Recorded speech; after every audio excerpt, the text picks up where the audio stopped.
City of Glendale is now in session. Everybody please stand for the Pledge of Allegiance. I pledge allegiance to the flag of the United States of America and to the republic for which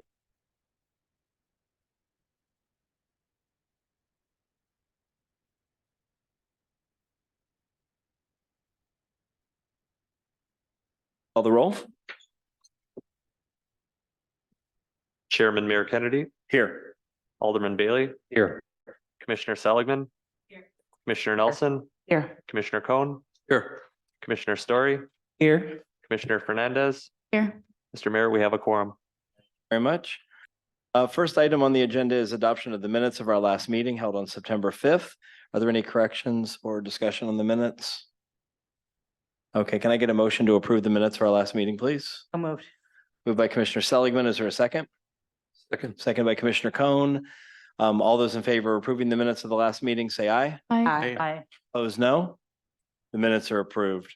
Mayor, Yes. I'd like to abstain as I Okay. was not present. If you could please have the minutes reflect that Commissioner Story has abstained. Thank you. All right, first item is a business use approval, discussion and consideration of a business use for Tooth Town to operate at 6025 North Green Bay Avenue. And I will turn it over to staff for recommendation. Yep. John, can you, I'll put you pull up? Yeah, yes, please.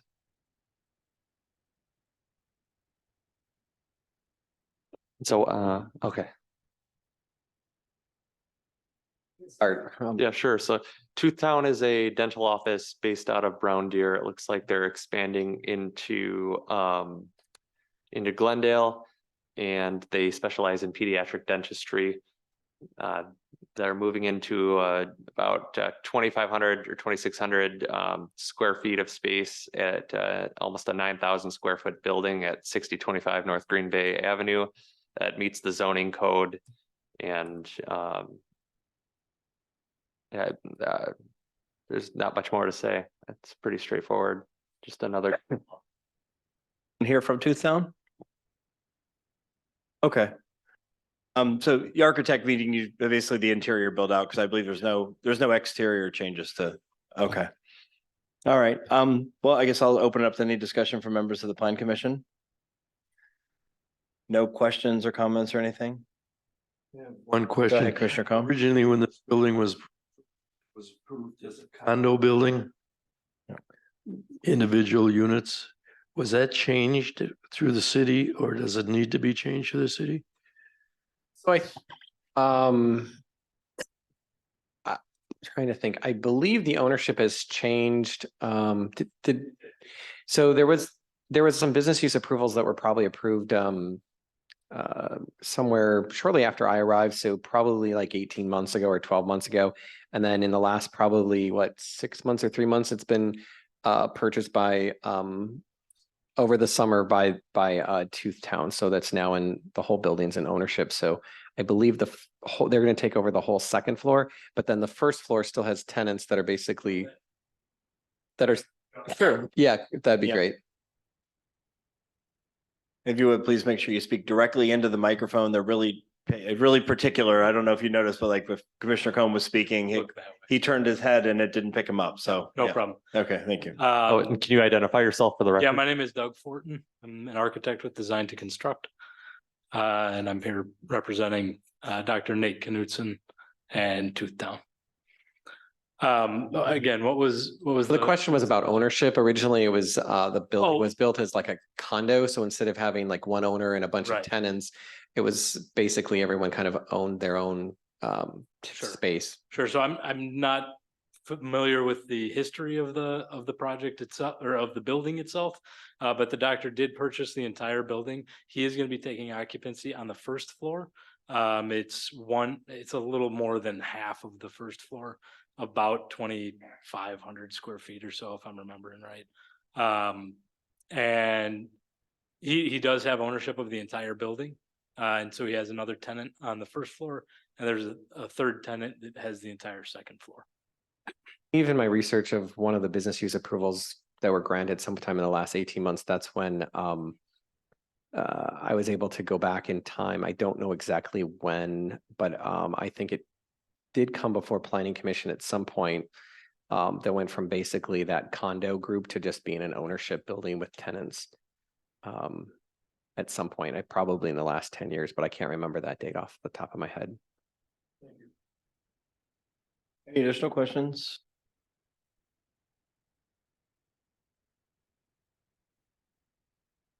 All right, if you could say that again into the Oh, microphone. I'm sorry, Yeah. this was a dental office prior, so it's not a change in use. The dentist that was in there was Dr. Joyce. She moved down the street into a different building. This dentist, who we've also done work for. Thank you. Are there any other questions from members of the commission? Okay, we do have a recommendation then from staff that we grant business use approval for Toothtown to operate at 6025 North Green Bay Avenue. Can I get a motion, please? Moved by Commissioner Story. Is there a second? Second. Second by Commissioner Fernandez. Any further discussion? All those in favor of approving, say aye. Aye. Opposed, no. Motion carries. Thank you. Yep.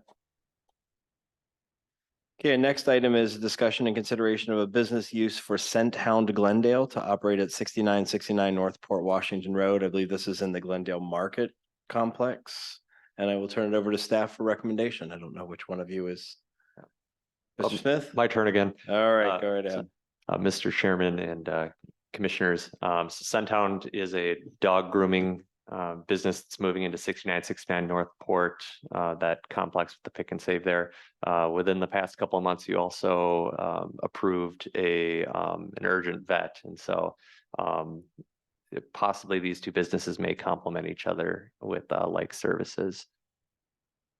And nothing to report. It's a relatively small business. We'll have up to 10 employees, 1,600 square feet. So relatively straightforward and consistent with what this body has approved in the past for that location. Okay, thank you. Is there anyone here representing Scent Hound?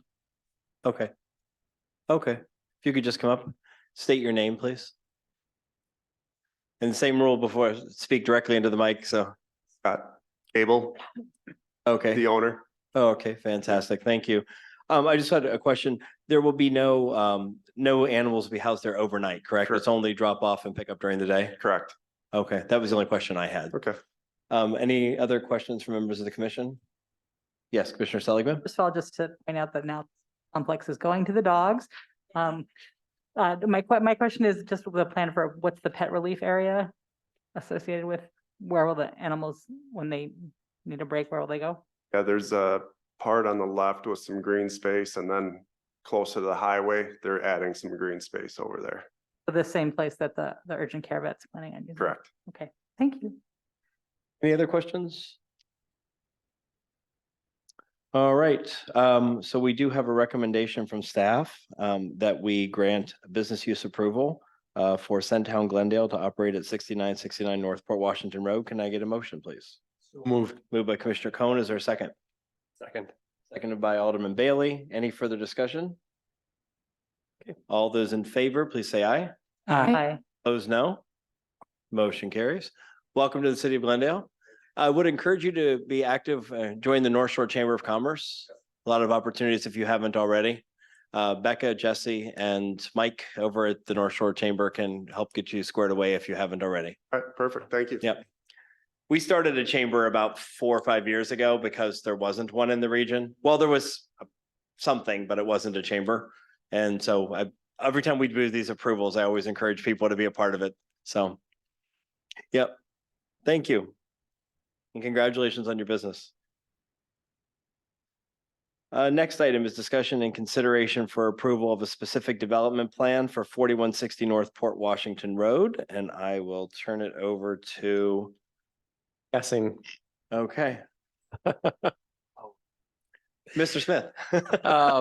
Actually, no, it's Mr. actually me. Yes, I'll do this one tonight. No, I could tell when you spoke, you were next. So go ahead, Mr. Fellows. So this particular item, you've seen quite a bit in 2023. So you'll recall this particular property, I'll put it on the map. This is a parcel that had come before you over the last few months for for Meta House. The Meta House decided not to move forward with that project, so it was rezoned to a planned development district. The land use plan was amended to be the mixed use classification, and that process, just as a little bit of background, it got to the point where they went through all planning commission recommendations. They went through city council approvals up until the very last approval, as well as the final approval of the development agreement. So there's 2 action items by council that did not occur. They actually postponed them a couple of times, and then they decided not to go forward. It is owned currently by the same owners who've owned it for a number of years. And we discussed what to do from a zoning perspective. Urgency is a little bit on their end. And so taking it and going back and changing the land use plan and changing the zoning was going to be a little bit more cumbersome. And so the best option was actually to come back and keep it zone plan development, but to do a new development, specific development plan and general development plan. So I did consult with our attorney to make sure that he was in agreement with our interpretation of the ordinance. So what essentially happened without those final last 2 approvals, there really was not anything that could actually happen with the property, so to speak. So there wasn't a list of uses that were permitted, those types of things. And so what you see before you today is the intent of the current ownership. They don't plan to change any of the site plan or any of the exterior of the building. So it will remain the way it is. They would just like the opportunity to be able to have a variety of different uses in the building over the next while. So attached is kind of their submission. And I'll just go through it real quick. It's also summarized in the report, but currently First Stage Milwaukee, they have a section of the warehouse portion that would remain on the second floor. They have a health and performance collaborative that would also remain in the vacant portion of the building. That would be most of the part that was Wisconsin probation was in. They would like to use that up until the end of 24 for Milwaukee Police Department command headquarters related to the RNC. And then after that is complete, then they would like to potentially use that for climate controlled storage type facilities or other offices or something like that. And then in the future down the road, which is not really part of this application, they'd like to consider building another building on the empty lot, but they weren't prepared with drawings and site plans and all those things, and that would take them months to do. So I said, let's take care of getting uses back into your building. And then at some point in the next 12 months, you could design the building and the site plan and plan for that larger use. So it's a pretty straightforward document. What we're recommending for the application is basically, because there's not a lot of site plan and those types of things involved, what we're recommending is that Planning Commission recommend that you take care of the specific development plan and the general development plan at the same time. I believe that's what we yes, direct general development plan and direct staff a recommendation to council for the specifics. So basically go to the next step. You could have the hearing next month at Planning Commission, then we could get it to City Council. They could have their hearings and we could try to get this. But instead of doing, usually we do the general and we go through all that and then we do the specific and they come back. There's really not anything different. So we're just my recommendation is we kind of take care of 2 things at once and then we'll wrap it up at City Council with the development agreement, a pretty simple development agreement at the end. So I do have a question. Part of this space, I'm assuming all the space is being utilized once the police come in and take over that area. When they leave next summer after the RNC, will then they have to come back to us with another use? I know it says in here that there was some potential like EV repair or something like that, slated for July of 24. I assume that would be after the police leave. So I guess my question is, are we going to have to keep amending the development agreement anytime a business leaves or comes in, since this is a PD that is not a single business? So what I directed the applicant to do is list anything that they wanted to be able to have in there that they perceived that they were going to be marketing for. So what they gave us was the first stage, the performance, so anything related to stage set design or construction of something I think would fit, even if it wasn't first stage.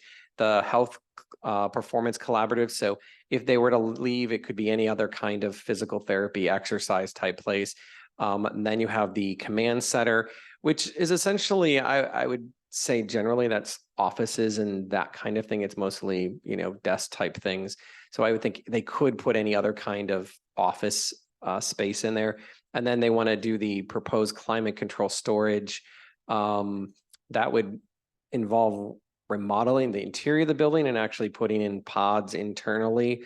And then the EV would also be some portion of that first floor also.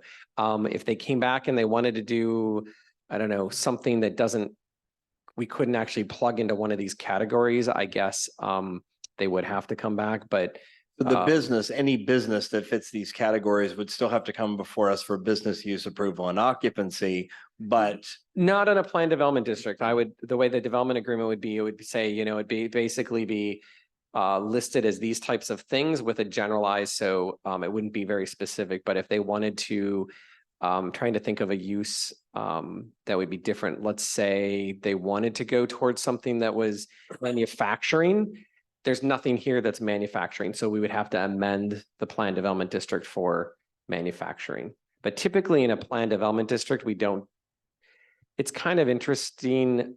Some of the planned development districts, it gives the uses, so we don't bring them to you for a business use approval because they've already been approved for those uses.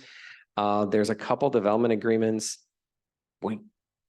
I'll be honest, we can't find the detail on. We've been searching in boxes and things. I can But- tell you the most recent larger PD that we did was that we had multiple tenants. Mhm. So I'm thinking like Jilly's only had one, right? But that was a Right. PD. Chick-fil-A only had one. But Right. when the Nicolay Fields were done, all these was approved first. Mhm. And then we approved the second strip. All these in the bank were approved first. Yep. We approved the second strip, but not the tenants. Correct. They later came back for occupancy, so we Mhm. did approve a Starbucks and then we approved the Sherwin-Williams store. They came just to the plan commission. We didn't have to amend the development agreement because the development agreement said that one of them could be for, you know, food or beverage and the other one would be a retail store, so they already fit. Correct. So usually they're written that way, so they don't have to come back. You can have a medical building or something like that. Right. Well, the Um, business still had to come to plan commission approval, but we didn't have to go through the hearings and the multiple processes to amend the development agreement. And they're all written differently. So I guess if Okay. you want the development agreement to require them to come back, we could do that. If you want it to be written where they can have an office use, they can have an office use. They would just get the occupancy permit from inspections and fire and make sure the life safety systems are. Business that rents anywhere else that isn't in a PD still has to come before the plan commission for business use and approval. We just approved two of them right before this that are renting and they're not in a PD, but they were still their business use fits the zoning. They could have just. Actually, the one that was before you, that was the dog grooming one, we can't find the development agreement for it, so we don't actually know. And based on the history through the minutes, Todd always brought those to you. Right. But when I asked Todd pointedly before he left, I said, well, why do we do this? Why do we that? He just said tradition. So I couldn't really, so I've been trying to find documents to back things up, just so if someone questions something, I actually can say, well, we're following this or following that. So if it's in a B district, a B1, a B, those do all come to planning commission. M1s do not have that requirement. The S1s do specifically say almost everything in a institutional district comes before planning commission. So each zoning category has a slightly different tweak to it. So. Okay. But I think the tradition has been with planned developments, there's only been one tenant. Mhm. And when there have been more than one tenant, there hasn't been Right. just one, then the individual businesses have come back for approval if there's a change or something later. It's like we say, the development agreement for the Nicolay Fields Yep. actually also included it, that unbuilt parcel is also has a building that could be built, and that's written into the development agreement. When they do finally build that, if they do, at some point, they're gonna have to come back to us for approval for whatever goes in it. I'd have to read that one again. It's, there's an empty spot there, so that building has to come back to you. I can remember that off the top of my head, Right. yes. If Starbucks were to leave, I guess I'd have to read it to determine if a different coffee shop could go in or if it actually literally has to come back to you. I'd have to go read that document again. But I Okay. do know, for instance, the office building over next to Heiser, those have had approvals for years that have been done at a staff level. And that was one of the items when I asked Todd, well, why does the office building not go, but this one does? And he said, well, because its office is off, Got it's it. hard to decipher all that. So we've been trying to set a little bit more consistency and based on things that we've been able to, compile. I So mean, the only development agreement I know of where the city doesn't necessarily have the oversight at the plan commission is the one with Bay Shore. Stores can come and go at Bay Shore and we have Correct. we only have say if they want to build a new building or if they want to significantly change like the architectural designs. Oh. That's the only plan development. So that I know mean, of. I guess we just need to, when we're writing that development agreement, we just need to be clear on what Okay. that is, because if you read some of them, they're not as clear. They're a little bit, so if the What I intent would, is they what I come would back, like we to need see is that these businesses we're approving in these categories and everything, that's Sure. what can be there. If there's a change to a different kind of business, then we have to amend the agreement and that's that hearings and yes. Yep. multiple months process. But if there's a change in a business that even if it fits the category, they still come back to the plan commission for approval, because that's what we've done in a number of other Okay, PDs. That's fine. Okay, We'll just have to clarify that because to be honest, I don't think our current draft language is that specific. okay. All right, are there any other questions? I'm monopolizing all the time here, so. Yeah, Good Commissioner conversation. Seligman. I have I don't think this is here, but if I understand generally what we're suggesting is that these 5 uses that are listed here would be approved under a process that we're initiating today. Is that understanding correct? That's correct. Since there isn't zoning in a planned development district, whatever's in the development agreement is the zoning. So we're saying these are the zoning classes. This is what we are defining the zoning for the district as. That was very nice. Thank you. I want to ask about the proposed electric vehicle factory repair center. I don't understand that as consistent with the proposed uses will not generate any noise, odors, glare, potential fire hazards or smoke. And also in the same facility where there is a physical therapy clinic. So I would love to hear about that idea and why that these uses are consistent. One of the applicants, Mr. Monroe, is actually on the Zoom call, so he might be able to answer that question. Brian? You just need to unmute. I don't know if you've done that yet. There you go. Thank you, John. Good evening, Mayor, Plan Commission, and Architectural Board. I do appreciate the opportunity to attend remotely.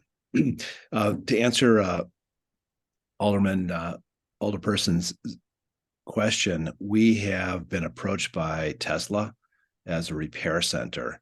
And they currently have a repair center on the west side of town on Silver Spring, and it is a very clean operation. If you ever listen to a Tesla, they're very quiet, so there's no noise. And the only noise that you might hear is if they're changing tires on a vehicle. Otherwise, it's unplugging things, plugging things back in. We're just trying to leave the door open for the vacancy that we'll have July 24. So again, these are uses that have come to us or potential tenants that have come to us, and we're just trying to fill the vacancy that will happen when we lose the police department's use of the office space. So again, it's we would come before the Plan Commission and the Common Council with any finalized use. But right now, this is all hypothetical. Again, they're looking in the North Shore market. They do not sell the cars from that location. These are basically repair centers for things that are under warranty or repairs things that wear out on any kind of vehicle. But it would be strictly a Tesla repair center. Is it adjacent to, is it like at one end of the building, like what, and then maybe the the climate controlled storage between it, separating it from I know it's a long building, so the layout of the building, where would this be? Would it be adjacent to like the physical therapy office, or It would- would it be The separated? physical- It's actually not physical therapy. It's an advanced healthcare. In other words, they're basic, I shouldn't say they're physical therapy. It's an exercise repair. It's an exercise facility. It's been used by different tenants since 2007. So we've had multiple different tenants using the same facility or that second floor office space, which we call, it's classified as 4170. 4160 is the space that is office space, 42,000 square feet that was occupied by the Department of Corrections. And that space is what is only available. So Tesla was looking at that portion of the building, the 42,000 square feet. Of that, we don't know how much of the space they'll need or want. But again, this is just something that's we're basically we were caught off guard because we had an office tenant use in this M1 zoning, and we were unaware that the zoning had been changed to PD. And so we're scrambling to correct things, and we appreciate all the help from John and Ken on getting this handled in a reasonable time frame. I don't know if that answers your question. Again, these are just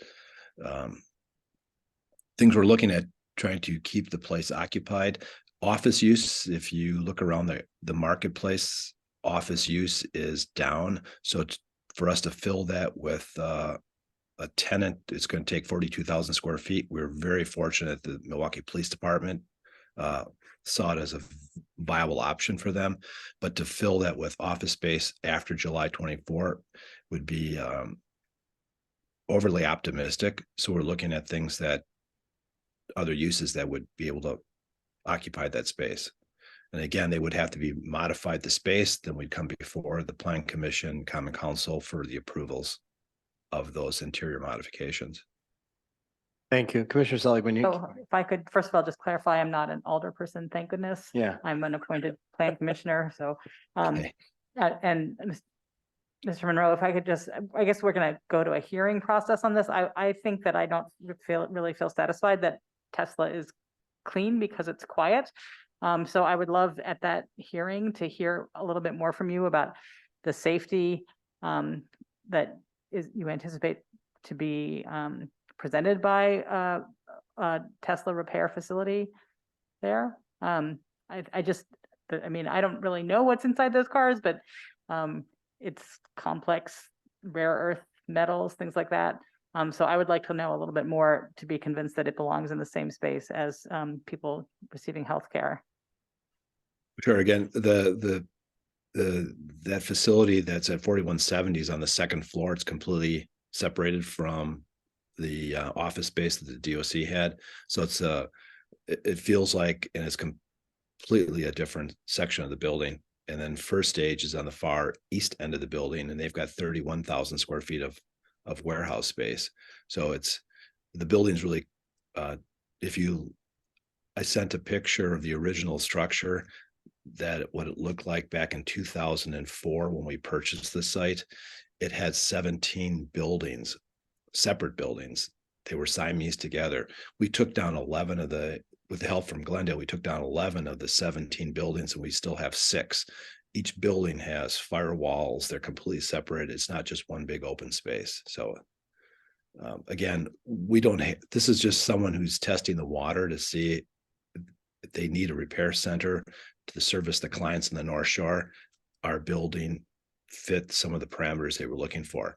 We do not have a deal at this point with Tesla. It's just that there are more EVs on the market, and there'll be more EVs that require service, whether it's a Tesla product or Rivian or one of the many others that are coming on market.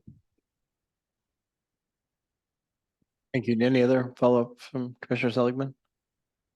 I'm trying to understand the site plan. I don't even understand if these are separate buildings or the same building. So they're all together, but they have firewalls between them, and that's why they're separate addresses. Like, Does that If you make scroll all the way down, the last 2 items are an image of the building as it currently looks.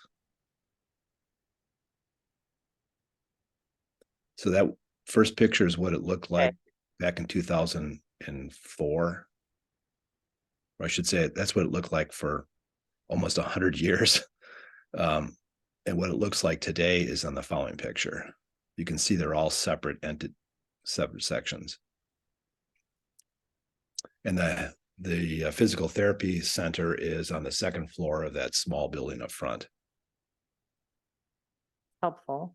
And the three buildings to the back were built in 1904, and that's where they used to build railroad cars.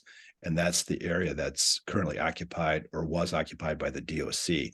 So that's what we're looking for, either climate controlled storage or an EV repair center or other uses that would be approved by the city of Glendale. So the EV repair center would be essentially in an adjacent building. is what you're saying. Yes, yeah. Any other questions? So the recommendation for us at this point is to direct staff to schedule the public hearing. Would this be at our next meeting in November, John? It should be. I haven't looked at the calendar, but I think we have to get it in tomorrow and we should have 30 days. Maybe we get in next week for November. Yes. Okay. So the recommendation from staff is for us to schedule the public hearing. So could I get a motion to direct staff to schedule the public hearing? So moved. Moved by Commissioner Cohen, seconded by Commissioner Nelson. Any further discussion? You do bring some really good points, and I think those would be definitely ones we'd want to have answered at the public hearing time, so.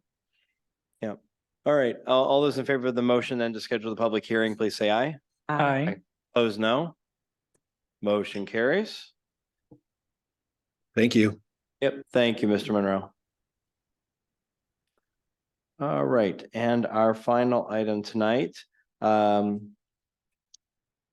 is discussion and consideration of a special exception to the sign code under Glendale ordinances for a temporary sign at 4205 North Port Washington Road.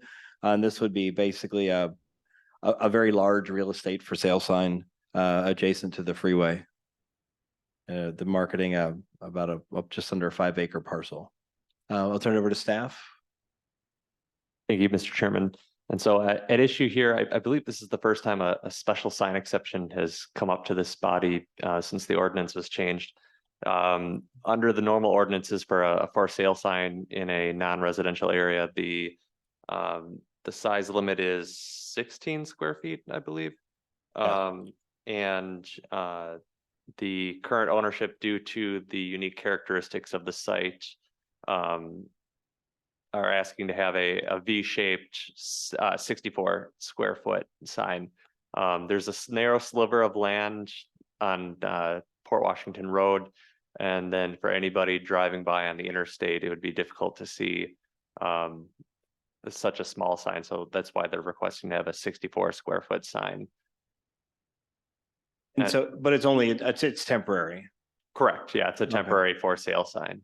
Okay. And so And nothing video, there's no moving components to it. It's not billboard Correct. sized. just your standard for sale sign. Okay. You know, a question arose whether or not this would establish a precedent. It technically would, but arguably the nature of this is the circumstances are so specific, it's unlikely to be replicated very frequently just due to the irregular shape of the parcel. Thank you. Any questions from members of the commission? Commissioner Cohen, go ahead. It says a temporary sign. On real estate, it could be a year, 2, 3, 4 years. Do we limit the temporary, quote, temporary sign in a situation? I believe the ordinance doesn't the state temporary signs are good for a certain period of time and then can be extended? I'd have to look it up again. Yeah, they're issued for 90-day periods and then can be issued for additional 90-day periods. If it's not So sold, you're basically, essentially they'd have to come back to your role us. tonight is to approve the special exception for the size. And then the applicant's responsibility is to make sure that they come in and update their permit. I think it's $50 or $100, or I don't remember what it's a fairly nominal permit fee. Might When Ken said 3 months and in 3 months, is that the last approval or is 3? I mean, how far out do we go? There's no limit in the ordinances on the number of renewals.